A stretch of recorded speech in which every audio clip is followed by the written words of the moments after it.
बिस्मिल्लाहिर्रहमानिर्रहीम। अस्सलाम वालेकुम student, my name is Mohammad Shoaib. Student, आज की इस लेक्चर में हम डिस्कस करने जा रहे हैं क्लास 10 फिजिक्स चैप्टर 14 का टॉपिक है electrical energy and kilowatt hour. Student, ये जो एनर्जी है मींस किलोवाट आवर, ये आपने जहन में रखना होगा। अक्सर स्टूडेंट इसमें कंफ्यूज होते हैं क्योंकि इसमें जो है टर्म वाट यूज़ होता है। तो जब ये पेपर में आ जाता है कि kilowatt hour is the unit of, तो वो डायरेक्ट पावर को जो है वो सेलेक्ट करते हैं। तो आपने हमेशा याद रखना होगा kilowatt hour is the unit of energy.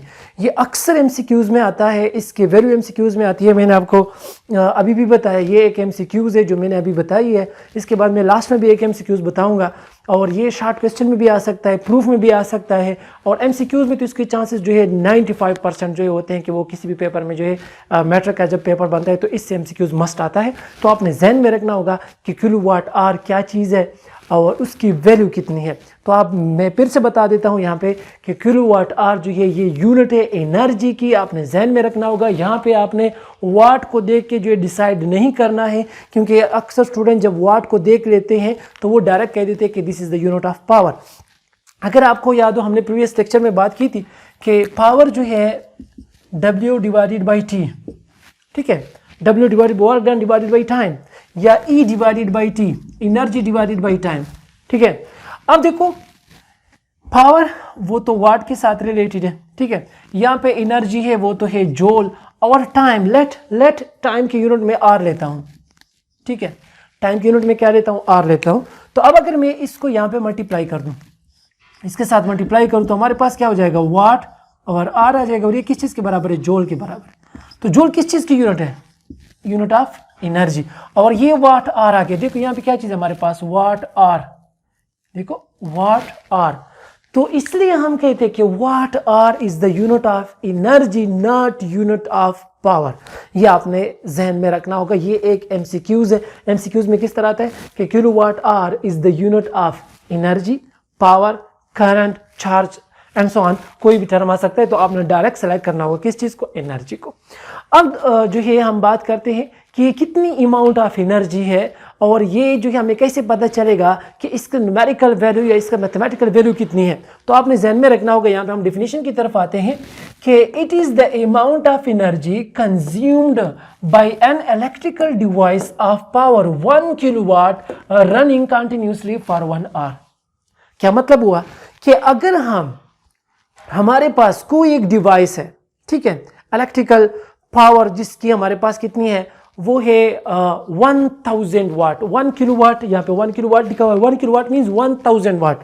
अगर कोई एक डिवाइस है जिसका पावर कितना? 1000 वाट, और उसको हम ऑन कर दे 1 घंटे के लिए, कंटिन्यूस वो ऑन है, ठीक है, 1 घंटे के लिए वो कंटिन्यूस ऑन है, तो वो उस 1 घंटे में जितनी अमाउंट ऑफ एनर्जी यूज करेगा, कंज्यूम करेगा, तो उस अमाउंट ऑफ एनर्जी को फिर हम क्या नाम देंगे? Kilowatt hour. वो हमारे पास जो है वो 1 किलोवाट आवर के बराबर होती है। तो अब ये कितनी अमाउंट ऑफ एनर्जी होती है, अब हम देखते हैं, इसको मैथमेटिकली कैलकुलेट भी करते हैं। तो देखो, E is equal to 1 kilowatt hour, हम ये जो कैलकुलेट करते हैं इसका मैथमेटिकल वैल्यू।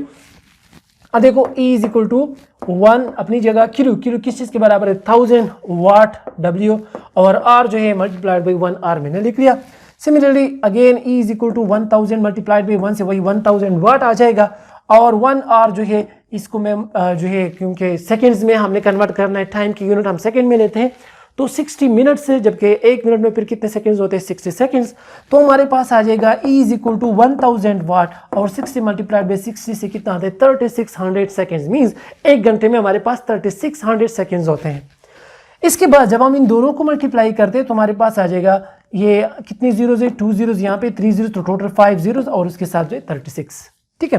अब हम इसको क्या करते हैं? साइंटिफिक नोटेशन में लिखते हैं। तो हमारे पास आ जाएगा E is equal to 3.6 multiplied by 10 power 6, और ये वाट सेकेंड है। और वाट सेकेंड मैंने आपको यहाँ भी बताया कि अगर मैं टाइम की यूनिट सेकेंड यूज कर लूँ या, तो फिर ये हमारे पास किस चीज़ के बराबर है? जूल, क्योंकि ये हमारे पास क्या एनर्जी है। तो 3.6 मल्टीप्लाइड बाई 10 पावर 6 जूल, ये हमारे पास क्या है?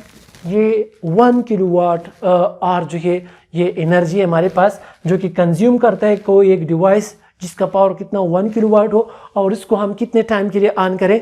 1 घंटे के लिए ऑन करें, तो वो जितना अमाउंट ऑफ एनर्जी यूज करेगा उसकी वैल्यू इतनी। अब ये एक एमसीक्यूज है, जहन में रखना। हमारे पास आ जाता है कि 1 किलोवाट आवर, 1 किलोवाट आर ये किस चीज़ के बराबर है, ठीक है। तो आ जाता है 3.6 मल्टीप्लाइड बाई 10 पावर जस्ट 6 आ जाते हैं, उसके साथ जोड़ नहीं लिखा होता। बाज़ जगह पे आता है कि 36 मल्टीप्लाइड बाई 10 पावर 6 उसके साथ जोड़ आए हुए, लेकिन याद भी रखना होगा ये 3.6 है। Is it clear? इसी तरह for example 3.6 multiplied by 10 power -6 आ जाता है, या 3.6 मल्टीप्लाइड बाई 10 पावर 6 जोल आ जाता है। तो फिर आपने जो है याद रखना होगा कि हमारे पास जो 1 किलोवाट आर है ये कितने के बराबर है, 3.6 मल्टीप्लाइड बाई 10 पावर 6 जोल। ये आपने ध्यान में रखना होगा। ये एक सेकेंड एमसीक्यूज हो गई। और फर्स्ट एमसीक्यूज क्या थी कि the kilowatt hour is the unit of energy.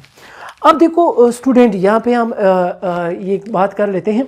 अक्सर आपने देखा होगा कि जब हमारे घरों में इलेक्ट्रिसिटी का बिल आता है, ठीक है, तो वहाँ पे हम बात करते हैं, अक्सर लोग कहते हैं आप ज़रा देखिए कितने यूनिट्स जो है आए हैं, तो गोर सुमर यूनिट वाली शिवी थी, तो बिल की सुमर यूनिट रागली थी। तो फिर जब हम देख लेते तो कभी 300 होते हैं, कभी 100 होते हैं, कभी 150 होता है, एंड सो ऑन। अब ये 1 यूनिट जो है कितनी होती है, कब पूरी होती है, 1 यूनिट कब कंप्लीट होती है? तो आपने जहन में रखना होगा कि जब हम अपने घर में इतनी अमाउंट ऑफ एनर्जी यूज कर लेते हैं, 3.6 मल्टीप्लाइड बाई 10 पावर 6 जोल, इतनी अमाउंट ऑफ एनर्जी हम यूज कर लेते हैं, तो वहां पे मीटर में 1 यूनिट कंप्लीट हो जाती है, ठीक है। 2 यूनिट अगर कंप्लीट हो रही तो इसका मतलब है आपने इसका डबल एनर्जी यूज किया हुआ है।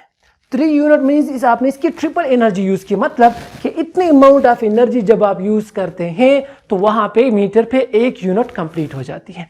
इस यूनिट को या इस एनर्जी यूनिट को जो हम कमर्शियल यूनिट ऑफ एनर्जी कहते हैं, क्योंकि कमर्शियल है ना, वहाँ पे हम इलेक्ट्रिसिटी के बिल पे कर रहे होते हैं पैसे, और इसी यूनिट के बेस के ऊपर इलेक्ट्रिसिटी का बिल आता है कि आपके पास जो है आप इस मंथ में आपने कितना खर्चा किया हुआ है, इलेक्ट्रिसिटी कितनी यूज़ की हुई है, तो वो इस अमाउंट ऑफ एनर्जी को देख के जो है डिसाइड करते हैं कितने यूनिट यूज़ हुए हैं, तो उस यूनिट के मुताबिक फिर जो है आपको चार्ज किया जाता है। तो आपने जहन में रखना होगा kilowatt hour is the commercial unit of energy. बाज़ टर्म पे यूज़ होता है, यहाँ पे कभी कभी इंटरव्यूज़ वगैरह में यूज़ हो जाते हैं कि कमर्शियल यूनिट कौन सी है, तो ये कमर्शियल यूनिट है किलोवाट आर एनर्जी की। और ये जो है नॉर्मल तो हम जोल यूज़ करते हैं, लेकिन जोल जो है मच स्मॉलर यूनिट है, और ये किलोवाट आर जो ये लार्जर यूनिट है, तो आपने ध्यान में रखना होगा। So this is all about student के व्हाट इज़ किलोवाट आर, इसकी वैल्यू कितनी है, किलोवाट आर जो है किस चीज़ की यूनिट है, इसकी वैल्यू में हम कैसे फाइंड आउट करते हैं, और जो है हमारे पास जो इलेक्ट्रिसिटी का बिल आता है उसमें 1 यूनिट कब कंप्लीट होती है, तो आपने यहाँ पे हमने इस लेक्चर में डिस्कस किया। तो होपफुल स्टूडेंट आपको जो इस लेक्चर की समझ आ चुकी होगी। फिर भी अगर आपके माइंड में किसी भी किस्म का कोई भी क्वेश्चन हो तो आप कमेंट में ज़रूर पूछिएगा। Thank you so much.